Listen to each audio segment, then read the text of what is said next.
हरे कृष्ण। 12 वर्ष का वनवास और 1 वर्ष का अज्ञातवास पूरा करके जब पांडवों ने दुर्योधन से अपने राज्य की मांग की, तब दुर्योधन ने राज्य देने से साफ इनकार कर दिया। इस पर पांडवों की ओर से स्वयं भगवान श्री कृष्ण दूत बनकर कौरवों के यहाँ गए।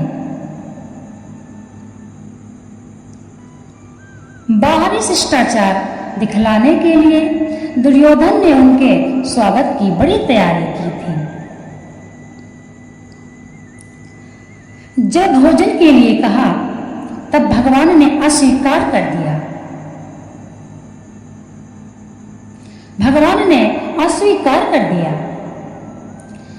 दुर्योधन के कारण पूछने पर भगवान ने कहा, भोजन 2 प्रकार से किया जाता है दुर्योधन।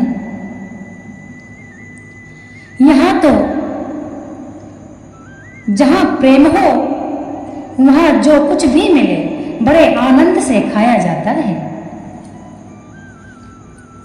या जब भूख के मारे प्राण जाते हो तब चाहे जहां चाहे जिस भाव से जो कुछ मिले उसी से उदर पूर्ति करनी पड़ती है। यहां दोनों ही बातें नहीं है।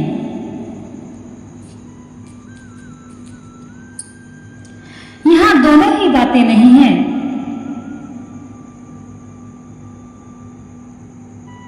तथा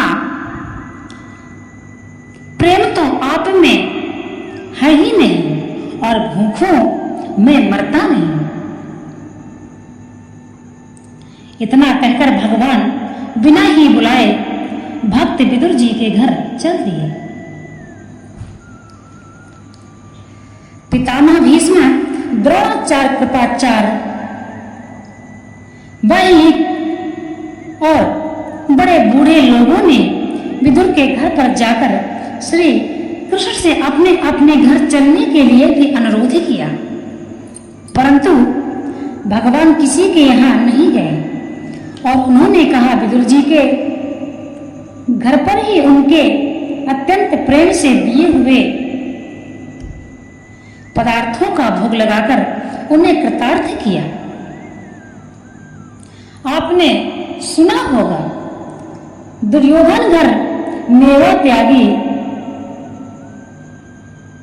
साग विदुर घर खाया, प्रसिद्ध ही है।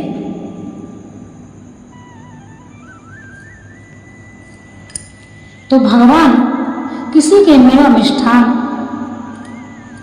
के भूखे नहीं है।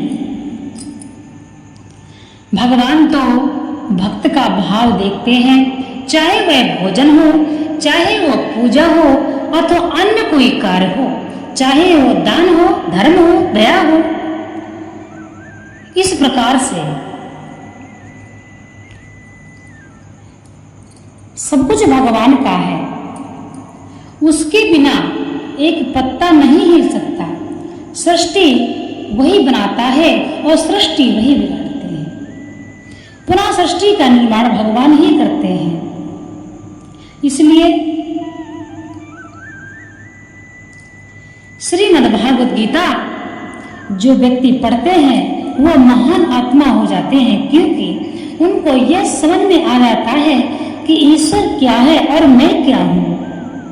यह समस्त जगत क्या है, वह मेरे नाते और रिश्तेदार मेरे लिए क्या है, पति पत्नी का रिश्ता क्या है, माता पिता का रिश्ता क्या है, वह भाई बहन का रिश्ता क्या है, तथा मेरे गुरु मेरे लिए क्या है। ऐसे ही नहीं कहा गया है कि जो व्यक्ति श्रीमद्भागवत गीता पढ़ता है, सुनता है, सुनाता है, वह व्यक्ति मोक्ष को प्राप्त होता है। इसका मतलब यह नहीं हुआ कि बस श्रीमद्भागवत गीता पढ़ लो और उसको भूल जाओ, कोई मतलब नहीं। ऐसे पढ़ने का कोई मतलब नहीं।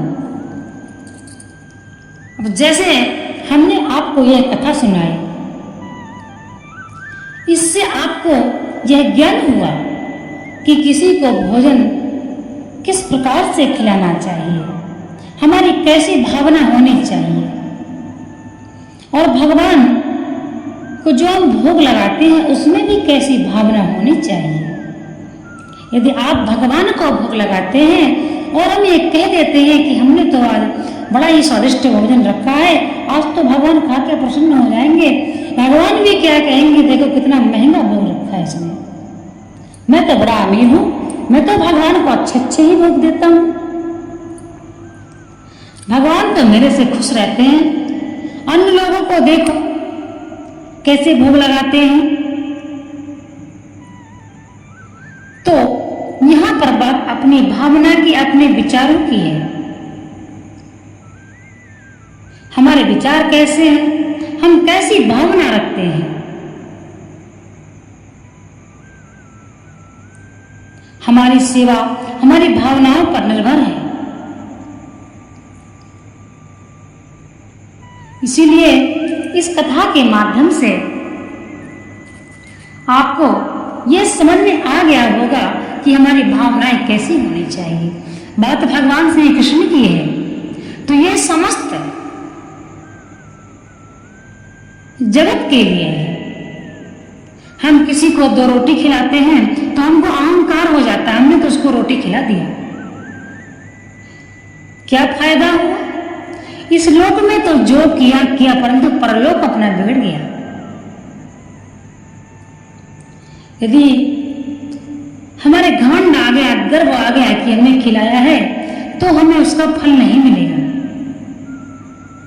ऐसी भावना रखो कि ईश्वर ने मुझे जो कुछ भी दिया है, जो व्यक्ति खा गया वह उसके ही भाग्य का था। कहने का तात्पर्य है कि उसके नसीब का अन्न मेरे घर में था, इसलिए वह अपना खा गया। मैं क्या दे सकता हूं, मैं तो पापी हूं। पापो हम पाप कर्मा हम, पापात्मा पाप संभव, त्राहिमाम पार्वती नाथो सर्व पापो हरो हरो। पापो हम, मैं तो पापी हूं, पाप कर्मा हम, मैं तो पाप ही कर सकता हूं, मैं अच्छा कर्म नहीं कर सकता।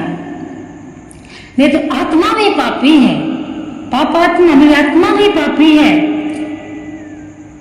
पापा संभव, मेरे से पाप ही हो सकता है, मेरे से तो प्रभु पाप ही संभव है, मैं अच्छा कार्य करने के काबिल नहीं। मेरी क्या औकात है जो मैं भगवान की पूजा कर लूं? मेरी क्या औकात है जो मैं किसी को 2 रोटी खिला सकूं? यह डोर तो मेरी भगवान के हाथ में है। जब तक ईश्वर के हाथ में यह डोर है तो कहने का तात्पर्य क्या है? ऐसा हम क्यों कहते हैं कि हमारी डोर तो भगवान के हाथ में है?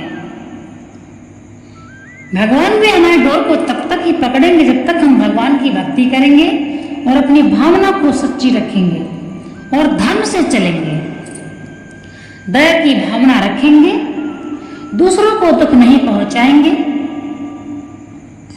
दूसरों को सुख पहुंचाने की हम कोशिश करेंगे, तभी तक भगवान हमारा साथ देते हैं। कहने का मतलब ये है। और जो व्यक्ति अधर्म करता है, पशुओं की हत्या करता है, अकारण किसी की संपत्ति छीन लेता है, भाई की हत्या करता है, दूसरी की बहन बेटियों को गलत निगाह से देखता है, यानी किसी को दुख पहुंचाता है, गलत कर्म करता है, नास्तिक है, अधर्म करता है, ऐसे व्यक्तियों पर भगवान की कृपा नहीं होती। उसको जो कर्म करना है वह करता है, जब वह परलोक जाता है तो उसका निर्णय वहां होता है। परंतु जो व्यक्ति अपने धर्म से चलते हैं, अपने शास्त्रों के अनुसार अपना जीवन व्यतीत करते हैं, भगवान उसकी डोर हमेशा पकड़े रहते हैं। हिलेगी डुलेगी परंतु डूबेगी नहीं। भगवान पर असीम कृपा विश्वास रखने वाला जो व्यक्ति होता है, उस व्यक्ति पर भगवान अपनी असीम कृपा रखते हैं। हर समय आप ऐसा महसूस करिए कि कोई है जो मेरा हर हर समय ध्यान रखता है और आराम से आप विश्राम करिए। भगवान शिव स्वयं कहते हैं शिव पुराण में कि कुछ क्षण व्यक्ति को सभी परेशानियों को भूलकर ऐसे आराम करना चाहिए कि कोई है जो मुझे हर समय देखता है और मेरी परेशानियों को समझता है, कोई है अर्थात ईश्वर है। यह भावना तो हर मनुष्य के हृदय में होनी चाहिए। श्री राधे।